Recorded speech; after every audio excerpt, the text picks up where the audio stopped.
छठवां अध्याय। ऋषि ने कहा, देवी के मुख से ऐसी विचित्र बात सुनकर दूत को अत्यंत आश्चर्य हुआ और उसने असुर राज से सारा वृतांत जाकर कहा। दूत से ऐसी बात सुनकर दानवराज अत्यंत क्रोधित होकर अपने सेनापति धूम्रलोचन से बोला, धूम्रलोचन, तुम अपनी सेना के साथ अभी वहां चले जाओ और उस दुष्टा स्त्री के केस पकड़कर घसीटते हुए यहाँ बलपूर्वक लाओ। उसका रक्षक यदि कोई यक्ष, गंधर्व, देवता आदि हो तो उसका भी वध कर डालना। तब ऋषि ने कहा, धूम्रलोचन, अपने स्वामी का आदेश मिलते ही 60,000 दानवों को साथ लेकर उसी क्षण चल पड़ा। पर्वत के निकट पहुंचते ही उसने हिमालय वासिनी देवी को देखा और आज्ञा के स्वर में कड़क कर बोला, अरे तू मेरे स्वामी शुंभ निशुंभ के पास अभी चल। यदि तू स्वेच्छया चलने को तत्पर नहीं होगी तो मैं तुझे बलपूर्वक पकड़कर ले चलूंगा। सेनापति की बात सुनकर देवी ने कहा, तुम राक्षस राज के कहने से यहाँ आए हो और स्वयं भी पराक्रमी हो। इस समय तुम्हारे साथ विपुल वाहिनी भी है। ऐसी अवस्था में यदि मुझे बलपूर्वक भी ले चलोगे तो मैं तुम्हारा कुछ भी नहीं बिगाड़ सकती हूँ।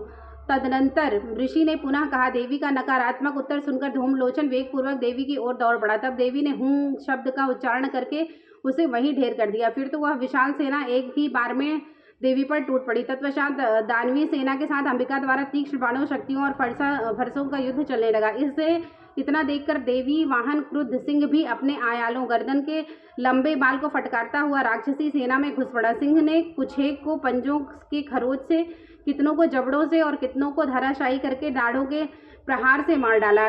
उस सिंह ने कितने ही राक्षसों का पेट अपने नाखून से फाड़ डाला तथा कितनों के सिर को थप्पड़ के आघात से उड़ा दिया। कितनों की भुजाएं और मस्तक उसने चबा डाले और कितनों के पेट चीर करके अपने आयालों को फहराते हुए उनका खून पी डाला। देवी के महाबली सिंह ने क्षण मात्र में ही संपूर्ण असुरी सेना का ध्वंस कर डाला।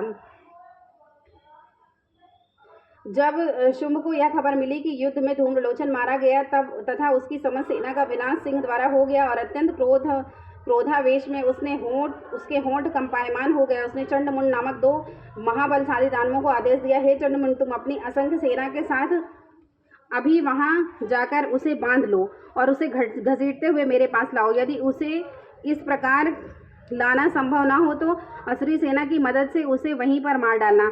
उस दुष्टा की हत्या होने तथा सिंह के मारे जाने पर उस अंबिका को अपने पास में बांध करके शीघ्र ही वापस लाओ। इस प्रकार 6वां अध्याय समाप्त हुआ।